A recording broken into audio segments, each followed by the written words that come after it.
Over the past few days, as I've started to turn my mind to what I might say about Easter Sunday and the resurrection, I've started to feel a sense of solidarity and sympathy for preachers the world over.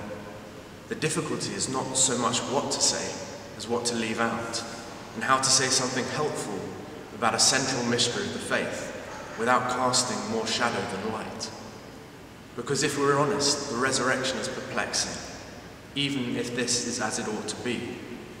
No less faithful and learned a theologian than Pope Benedict describes the Gospel accounts as an effort in stammering fashion to turn into words an event for which ordinary language does not seem to offer sufficient possibilities of expression. He speaks of the problem of trying to discern what is central and what is peripheral. In light of this, you'll excuse me if I fall short of perfect clarity.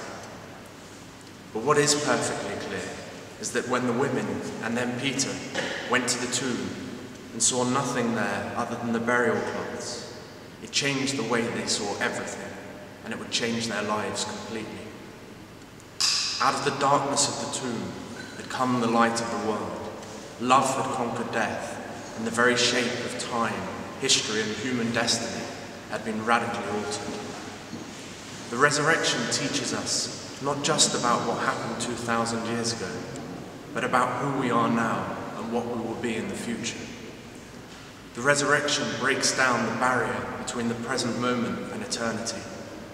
Before the stone was rolled away and the dawn light of this world flooded into the empty tomb, the new light of Christ's risen glory had already penetrated the darkness, and the light of the eternal day had dawned.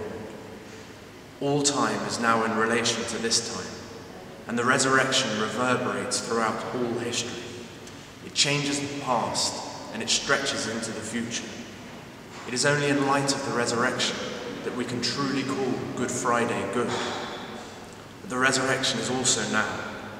This is most fully realized every Mass. Each Mass is in fact a participation in the resurrection. At Mass, we not only witness the representation of Christ's death at Calvary, but also the glory of the resurrection as it becomes present to us, really present, not just symbolically, under the appearance of bread and wine. Time has now become a gift to us.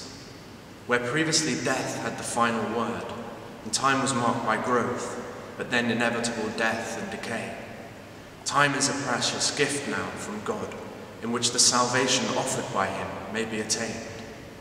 The resurrection heals history. I am no longer enslaved by my past or by sin. As Fulton Sheen said, evil may have its hour, but God will have his day. And the hour of evil is past. The old has passed away and the new has come, as St. Paul tells us. Now each moment is a chance to allow God to increase his holiness in us, that we might grow to be more like him. And this leads us on to a consideration of how the resurrection changes our understanding of who we are and what we will be. The resurrection goes to the very heart of what it is to be human. In light of the resurrection, we must refuse the temptation to dualism, the temptation to view our minds or souls as the real us, and our bodies as just its self-expression, or even worse, as a shackle from which we long to be freed. We do not become more godly by becoming less bodily. The resurrection shows us the importance of the wholeness of the human person. To be human is to be embodied. Sometimes when we examine what is distinctive about mankind, we speak of our immortal souls, and that is all well and good. But we shouldn't neglect that the most beautiful distinction of mankind from the rest of creation is that we are creatures called by God into an eternal dialogue with him.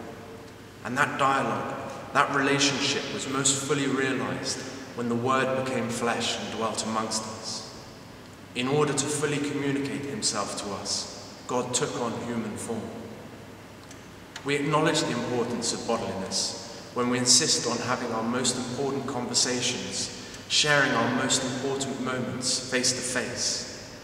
We know the importance of our bodies when we simultaneously believe in life after death and yet experience the anguish of the death of a loved one, when memories and photographs are painful because nothing comes close to being physically present.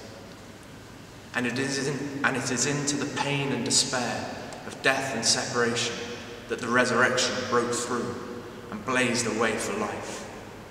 Today we celebrate the source of our Christian hope.